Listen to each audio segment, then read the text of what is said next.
My name is Shane. For those who are new, welcome back if you're returning. Today we have another interview to take a look at. It seems like Micah has at least 3 sisters because we are now going to listen from Abigail Francis, another Francis sister we have yet to hear from. We are just going to listen in to what they have to say. So this week our media outlet traveled to Conway and Myrtle Beach, South Carolina for a court hearing, a probate court hearing involving the case of Mica Miller. This is a story which has attracted international attention. Now, at that hearing, a surprise settlement was announced between the family of Mica Miller and John Paul Miller and Solid Rock Church. Now, this was a global settlement, meaning it encompassed all actions involving all of the parties to this case. Now, it was a surprise announcement, and it was greeted in some circles with consternation and criticism. But in the hours leading up to the settlement, I sat down for the first time ever on camera with Abigail Francis, the youngest sister of Mica Miller, and what ended up being her final interview before the settlement was reached, literally just an hour before the settlement was reached. Whoa. Here in its entirety is my conversation with Abby Francis. I'm trying to find how many sisters Micah has, and it looks like there's even an interview with another sister named Destiny. I think she had a bunch of like stepsisters and stuff too, right? Or half sisters. Because they were a blended family, I'm pretty sure. Because we saw that one thing where there was like a bunch of people that were like, I'm Micah's sister, I'm Micah's sister, I'm Micah's sister. Remember that? Heard from Sierra, we've heard from Anna.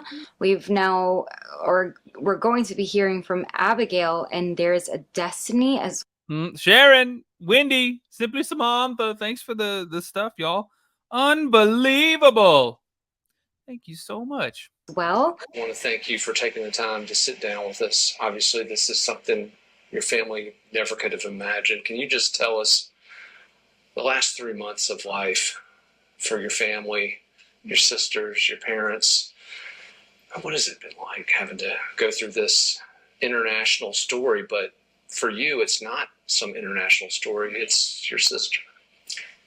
Honestly, unreal. If I talk too much about it, it's mind-blowing to feel or to understand that this is even real. Like when I got the call, I was like, is this real? What is even happening, you know? And to just think about Micah, and her words are still in my brain all the time. And whenever we would hang out with her and I would go on beach walks constantly, it was me and my sister. And whenever she was in the other situation, when she was still there, I didn't have those moments with her. And when she was finally herself in her own area, living in her own apartment, it was like I got my sister back, and we could have those sister moments and those sister talks. And You know, it's very bizarre to me that Micah didn't choose a beach as the place. If she did end up committing suicide, I wonder why she wouldn't have Entertainment, educational purposes only, TikTok overlords. chosen a beach, because even Abigail right now is talking about going on walks on the beach with her sister. We've seen pictures of Micah at the beach. We know that when JP was having that conversation with DJ, which I might actually do the second part to that interview on camera as well. It was so bizarre. But even then, JP said that she was at the beach. So, you know, Micah choosing that state park as a place to be is just so bizarre still. I think she would have chosen, if anything, a beach. we would go to lunch together, and it was like nothing ever happened. And she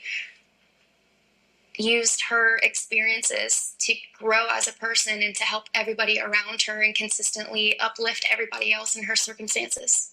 So it was basically like having my sister again. And then for it to be completely ripped away, there aren't really any words. But before you lost her, she would be ripped away for long periods by John Paul. He would forbid her to see you, to speak with you, isolating her from your entire family.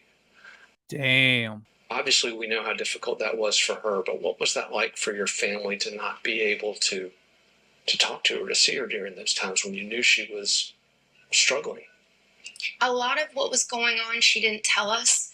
So there are some things that we weren't aware of because she kept that from us. And even learning some just different people throughout this whole thing, they're like, so where were you during this time? It's like, she didn't call me. I had no idea.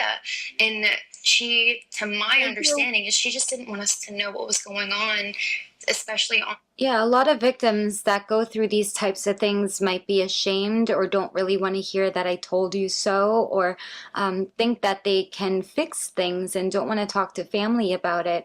That's very common, and I do believe what Abigail's saying right now.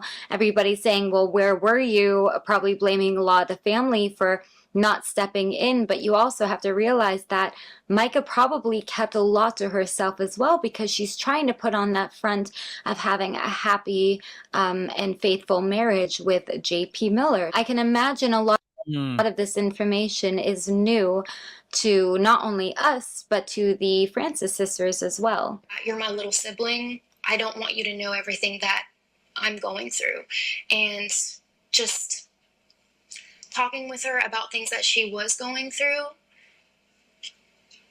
she would always just say, you have to remember in those times when we weren't talking, I was under duress. She would tell you that. Yeah, she's Oh, wow. Wow. like, I couldn't talk to you in those moments. Mm-mm-mm. And if we didn't have a relationship with a specific person, then we couldn't have a relationship with her. And if we didn't have holidays at specific areas, then we couldn't have her there with us. So it was pretty much give and take, and be present whenever you could, honestly. We would maybe get 5 minutes with her. We could go get a coffee. Some days we wouldn't even see her. I would call her and I would get 5 minutes with her on the phone, and then we wouldn't see her for a while. So it was definitely back and forth. Sister, are you still my sister, or are you someone who's going through their own thing? And everything that kept going back and forth, like even the last couple of months when her and I were talking, it's like, well, What the hell's going on back here? Hey, get out of there. Jesus. Mary and Joseph. Cat's trying to jump through the windows. what was going on in this situation? And she sometimes wouldn't want me to know. And I think a lot of it too is just her being that older sister and not wanting everybody to know what she was going through. She did.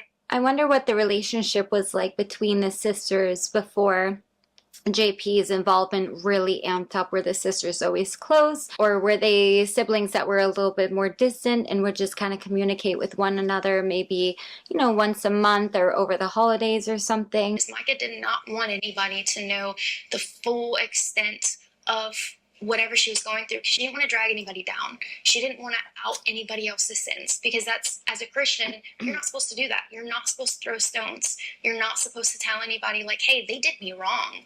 That's, God is the vengeance. And you know what? I believe Mica is gonna, she's gonna hold true to that promise where she's not exposing anything. I think God is putting people in the right place to be able to expose this case for what it is. we'll handle it. So it's not up for us to say he did so-and-so or they did. That's true. A lot of people end up finding that out the hard way. That you can't hide from Jesus. Can't hide from the Lord. He's up there. He's going to see it. So-and-so. It'll come out eventually by their own undoing, and it'll be taken care of.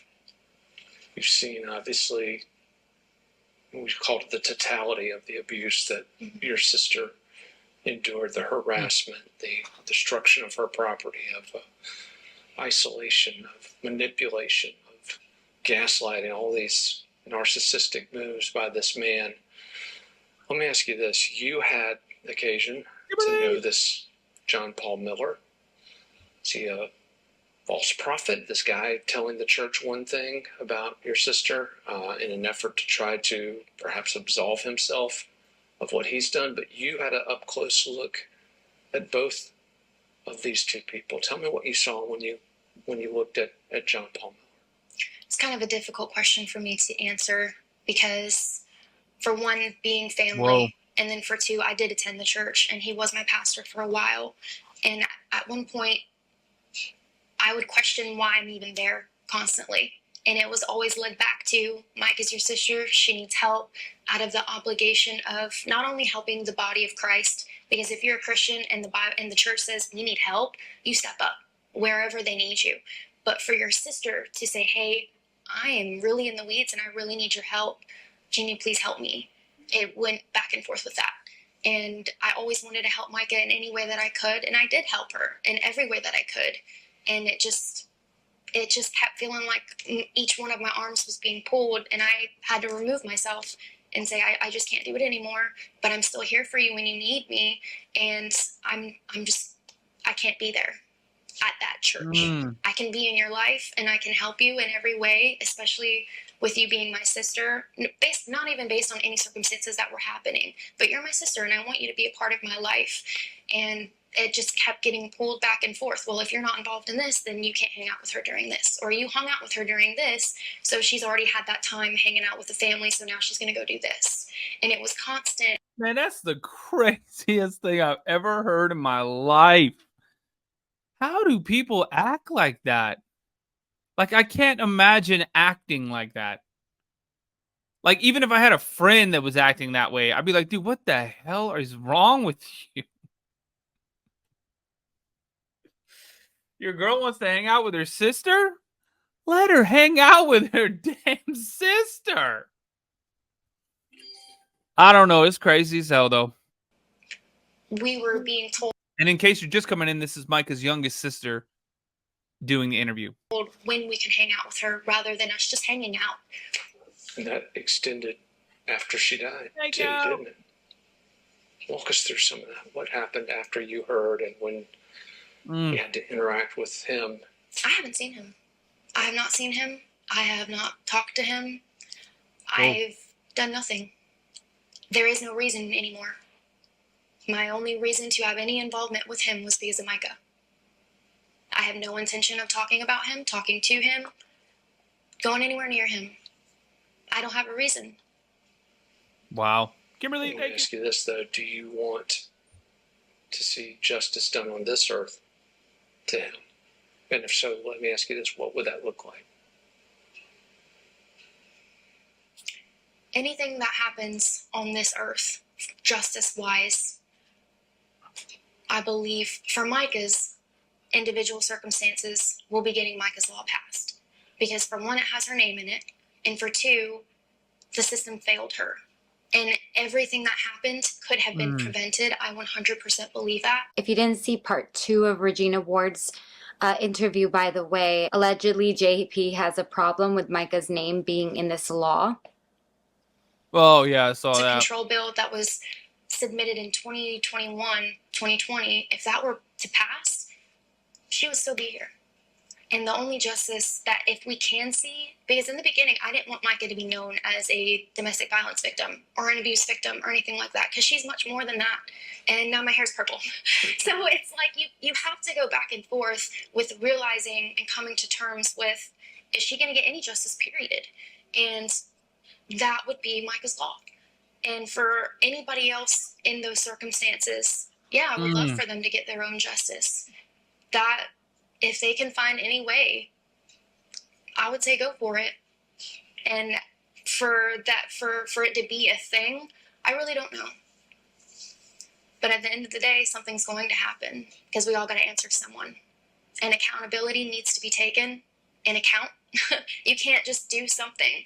And I mean, biblical terms, yeah, sure, you repent, God's going to forgive you. But worldly terms, Kim, thank you so much. Damn, you're sweet as hell. Thank you, guys. you have to accept responsibility, and the actions that you do, there are consequences. So if someone can get these consequences lined up, then I truly believe that it's going to happen. But if Micah's law is not here and there's nothing for them to go off of, then people are going to keep manipulating the non-existent system that South Carolina doesn't have.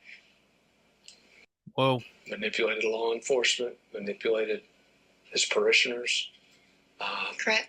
And also We talked briefly about trying to pass laws that would help potential future victims, holding people accountable for doing so. It was a difficult system. It was a broken system. It was a system that needed some serious revising. We've heard allegations that there are other victims. In fact, John Paul Miller's first wife explicitly laid out some of those allegations in one of the filings related to this case. Is that what drives you? And we're going to talk in a minute about some of the work you're doing because you're not just sitting around in the aftermath of this. You're very, very busy, and we're going to talk about some of the projects you got going here, Abby. But as you think about those potential future victims, if you will, of people like John Paul, again, assuming all these allegations are true, which we've got a pretty incredible stack of evidence here. But if Michael were here and looking at the situation, and looking at what's happened in the aftermath of her death, where would her focus be, do you think? What do you think would be most important to her? You knew her. Oh, that's a good question. Kim, thank you again. You're so sweet. As well or better than anyone. What do you think would be what she would want to see in terms of that accountability? The mission trip. She started that. She founded it. And for it to be taken into... Sorry about that. She's always wanted to be the Angelina Jolie mixed with Carrie Jo. She wanted to be that Christian artist that helped people, as well as Angelina Jolie. Wendy, thank you. Going to Africa and helping these children that need help and being the missionary. She loved going and doing that, and realized that her purpose on earth is not just to be a servant for one person. She always said, my purpose as this position, either if it was a wife or a pastor's wife or a sister or a stepmother or whatever it was, it always got boiled down to one purpose. And people have many purposes in life. God has multiple plans for your life. It's not just one big thing. There are many things that attribute to that. And the biggest thing that she was really focusing on was being a missionary and helping the children. And for that to be used against her and ripped away, held over. That's very malicious. Yeah, that was crazy as hell. Kim, thank you. Spiritual Diamond, thank you.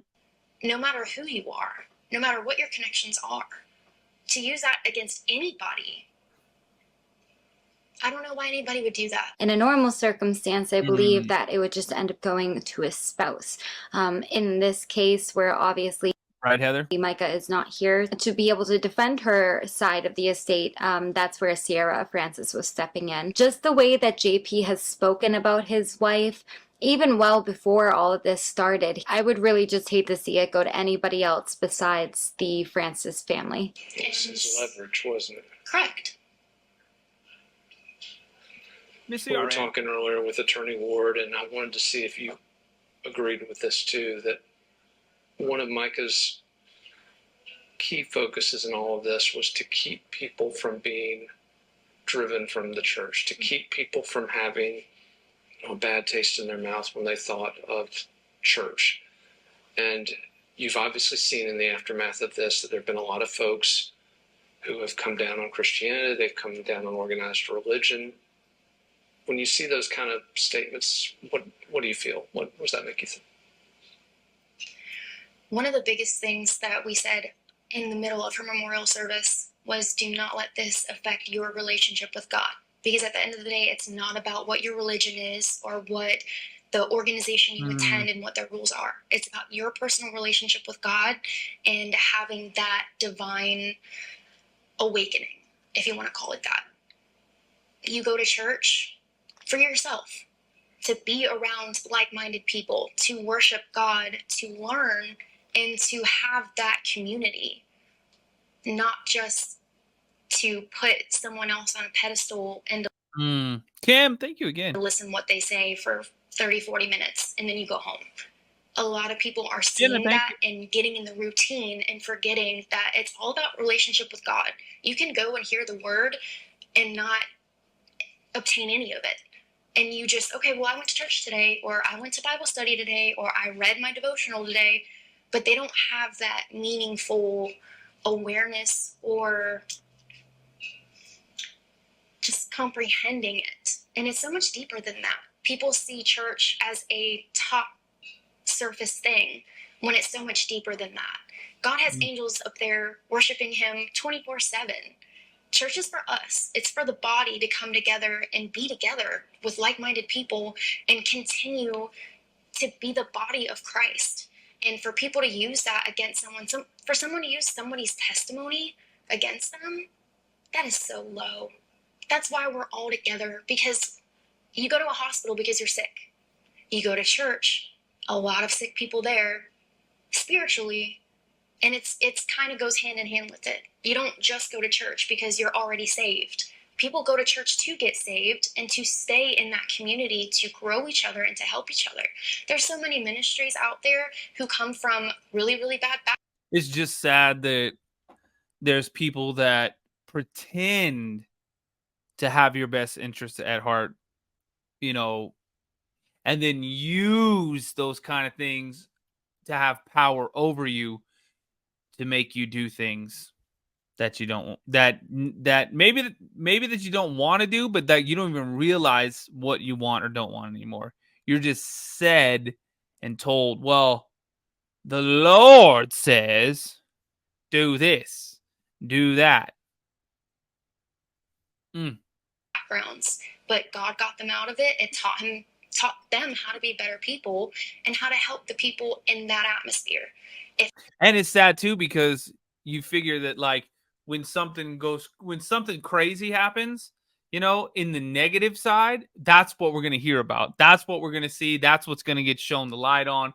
And people are going to be talking about that when it's some crazy thing where you're like, can you believe that this person did this or she did this or whatever, you know what I mean? But then when it's like the salt of the earth, like the most genuine person is doing something like that for their whole life, you'd never even know it. You'd never even know it. Isn't that crazy to think? If nobody went into those different situations, they wouldn't know how to connect to those people, how to Kim, you're insane. Thank you so much. You were so sweet. evangelize to those people, how to get those people out of those circumstances because they were in it. And God uses people in many ways. And for, again, someone to use that against you. You know, all the girls that I've heard speak so far are really soft and well-spoken, and I can't imagine Micah's demeanor is too far off from this. But even the way they just speak lovingly about their religion, you can tell that this hasn't even deterred them away from loving God. I'm really just enjoying hearing her speak because you can tell it's coming from a place of passion. That is very malicious, very evil. And it is the complete opposite of what God would want and what God does. God is love and mercy and grace. Without God's grace and God's mercy, there would be nothing. And every day we wake up, every time we do something, that's God's grace and God's mercy and God's love helping us and getting us through the day. When you saw the announcement from John Paul Miller the day after your sister's death, whoa, where he, as you mentioned, used her testimony against her, used everything he knew or claimed to know against her, what went through your mind when you heard him make that announcement? I actually didn't see it for a couple of days after, and I kind of skipped through to the end. Someone sent it to me, and I was just in shock too. I really don't have words for that. People do what they do, sometimes for no reason, just because they can. And that's something very hard that I've had to keep continuously learning and keep in the back of my mind for years. I'm a why person. Why did you do that? What was your reasoning? What was your motive? What was your intent? And sometimes people just do things because they can. There is no reason, there is no motive, there is no intent. They can, so they do. She's right. And They're fighting to preserve the integrity of religion for those, even though she's clearly dealing with the situation was completely beyond the pale. But then the second after she dies, you've got him manipulating it. Doesn't piss you off? I think there's a difference between worldly anger and righteous anger. Whenever you're righteously angry, God's got it. He'll figure it out. I have no ill intent for anything. And that's very hard for anybody to say and to truly mean. Wow. Leslie, thank you. And again, I don't want to see him. I have no intent to see him. I have no reason to see him. Similar to what it sounded like Micah was saying, where she's like, I don't want to be a victim. I don't want to talk about JP. I don't want to talk about the DV that I went through and the essays that I went through. I don't want to. I just want to move on. They just all seem very much like, we just want to move on. We want as little people to get hurt as possible. We just want people to come and love God and not have this affect that. The only reason I had to see him was for Micah, and she's gone. Hmm. I want to ask you now a little bit about what you've been doing these past few months since this tragedy befell your family. As I mentioned earlier, you were not sitting still. You're not taking any of this lying down. In addition to working on the law, you've got a big benefit concert coming up. Tell us a little bit about the concert, but more importantly, the bigger effort behind what the concert's trying to do.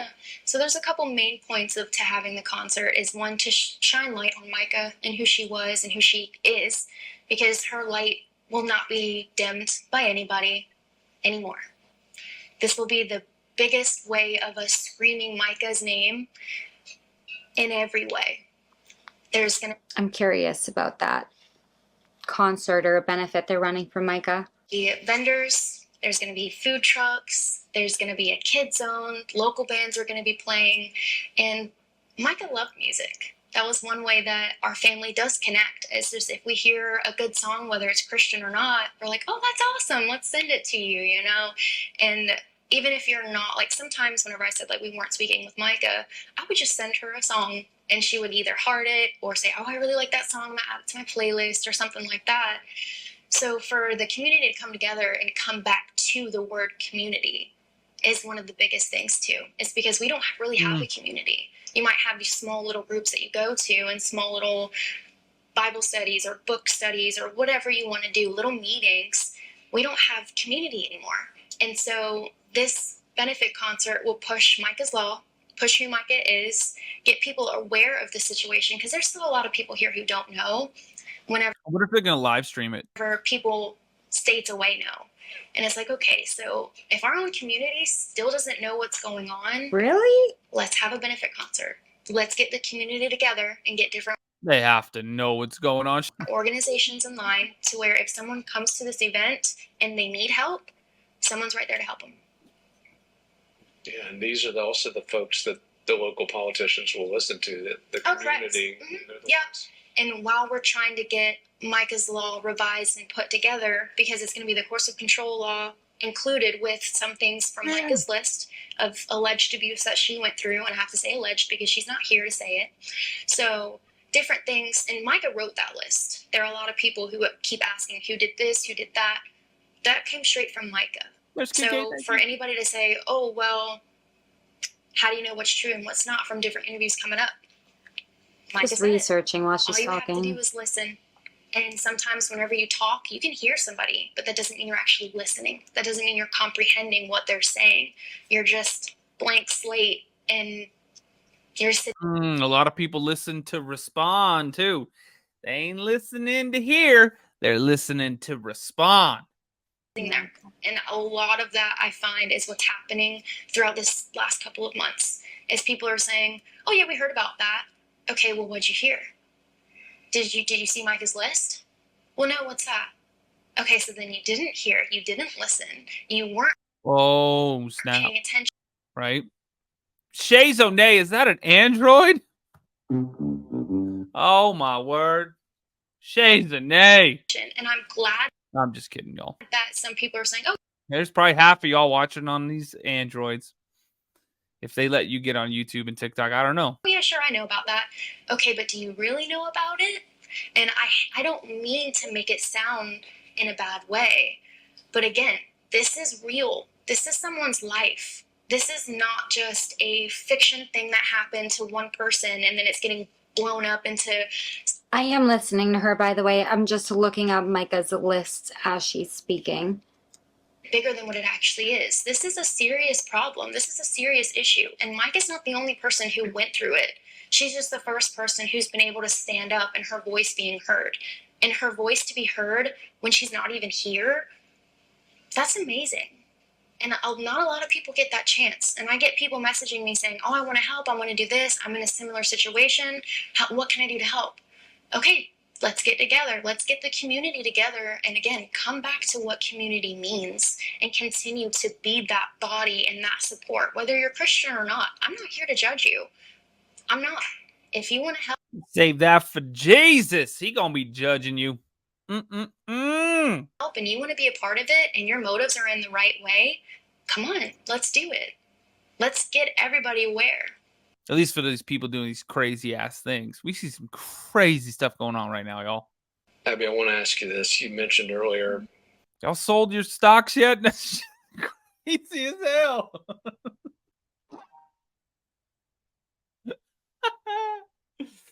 Oh, damn.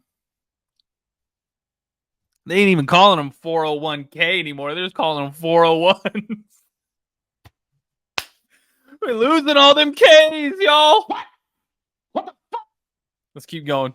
You would steal 5 minutes on the phone with Micah, or you'd be able to steal a quick cup of coffee with her when she was enduring all this isolation and abuse. Ugh. If you were able to steal 5 minutes with her now, or steal a cup of coffee with her right now, what do you think you'd say to her? What do you think she'd say to you? As in her being in heaven and the things I would ask her about that, or her being on this earth? Because that's a million answers to that question. I would just hang out with her. One of the last times we were together, we were walking on the beach. And she told me how proud of me she was, of the things that I've accomplished and being the young adult woman that I am and being the baby. Because being the youngest, no one sees you as an adult, even though you're an adult. And there were a lot of positions that I was in with Micah that helped her see me as an adult. Being a youth group leader, being a worship leader, my position at work where I was an office manager or things like that. And on my birthday, she would surprise me with chocolate covered strawberries. We do that for our family. We make each other feel special. Aww. Because if your person isn't, we will. All right, so that explains a little bit of what kind of relationship the girls had with one another. So seemingly a pretty close bond between Kim, thank you so much. the siblings. No reason for you to not feel special, because you are special. You were put here on this earth for a reason, whether you think of it or not. And for someone to belittle that and make you feel not important, that makes me so mad. So she definitely helped make you feel special. And whenever we were together, she would always have her phone turned down. And I asked her one day, I said, why do you do that? You know, it's like some people do it for different reasons, and and I said, why do you turn your phone upside down? And she said, because the minutes that I do get with you, I want you to know that I'm paying attention to you. Aww. And that you are the only thing on my mind right now. Because she was the organizer for many, many things in her title that she had for work and other things that she did. Yeah, but ladies, if your boy or your boyfriend or your husband is putting his phone down, y'all like, oh, really? Well, who the hell you don't want me to see texting you, huh? Why you put your phone upside down? Bruh. I'm just kidding. I have no idea. I'm not, y'all. I don't know. So she wanted you to make sure that you had her full attention and that she was there to see you. Because again, if we only had 5 minutes, we had an hour, we had lunch, that was sometimes all that we got. So she wanted to make sure that you had her full attention and that you felt like a priority in her life. And if I had 5 more minutes with her, we would be under the pier listening to worship music, hanging in our hammocks.